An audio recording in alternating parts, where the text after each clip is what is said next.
যেই দিনটার জন্য তোমরা সবাই অপেক্ষা করছিলে, আজকেই সেই দিন।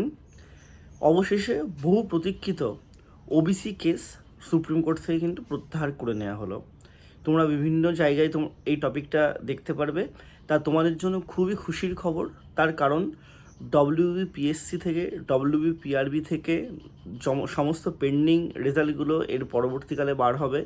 নতুন যে রিক্রুটমেন্ট সেটা কিন্তু সম্পূর্ণ এবার হবে এবং আস্তে আস্তে সমস্ত নতুন রিক্রুটমেন্টও বেরোবে।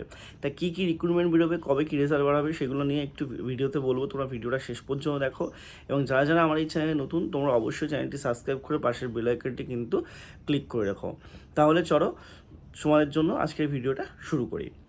তা দেখো, ওবিসি কেসের যে ব্যাপারটা, সেই ব্যাপারটা কিন্তু ছিল এবং ওবিসি কেসের নিয়ে আর বেশি কিছু বলার নেই। 2024 সাল থেকে একই ভিডিও অনেকবার করেছি, শুধু এইটুকুই বলবো যে তোমাদের সেই ওবিসি কেস ওবিসি এ না বি বা ওবিসি এ বি না থেকে একদম পুরো 7% সংরক্ষণ নিয়ে যে তোমাদের সমস্ত কিছু করা হবে, এই সব জিনিসপত্র নিয়ে তোমাদের কিন্তু যে ওবিসি কেসটা হয়েছিল তা সেটা অবশেষে কিন্তু রাজ্য সরকার তুলে নিল এবং সেটা কিন্তু সুপ্রিম কোর্ট থেকেও বেসিক্যালি তুলে নেওয়া হলো। তোমাদের আমি আগে ডব্লিউবিপিআরবির কথা বলি। ডব্লিউবিপিআরবিতে সবথেকে বড় চর্চিত যে জায়গাটা আছে সেটা হচ্ছে ডব্লিউবি কনস্টেবল, ঠিক আছে? তো তোমাদের ডব্লিউবি কনস্টেবল রেজাল্টও খুব তাড়াতাড়ি বেরিয়ে যাবে।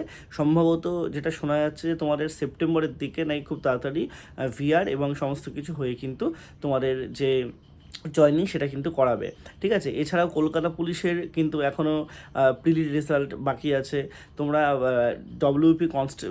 ডব্লিউপিএসআই কিন্তু অনেকেই কিন্তু মেন দিয়েছে, তার রেজাল্ট কিন্তু এখনও পর্যন্ত বাকি আছে। এছাড়াও কলকাতা পুলিশ একটা এসআইয়ের পরীক্ষা হয়েছিল, সেটারও কিন্তু ফাইনাল রেজাল্ট বার হওয়া এখনও বাকি আছে বা মেনের রেজাল্ট বার হওয়া বাকি আছে। এরকম অনেকগুলো পেন্ডিং কিন্তু ডব্লিউপিআরবিতে সব কিছু আছে।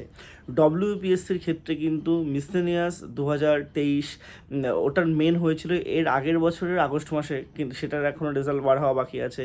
ক্লার্কশিপ 2023-এর রেজাল্ট বার হওয়া বাকি আছে, তাও মেনের রেজাল্ট, এরপরে তো আরও কিছু আছে, ঠিক আছে?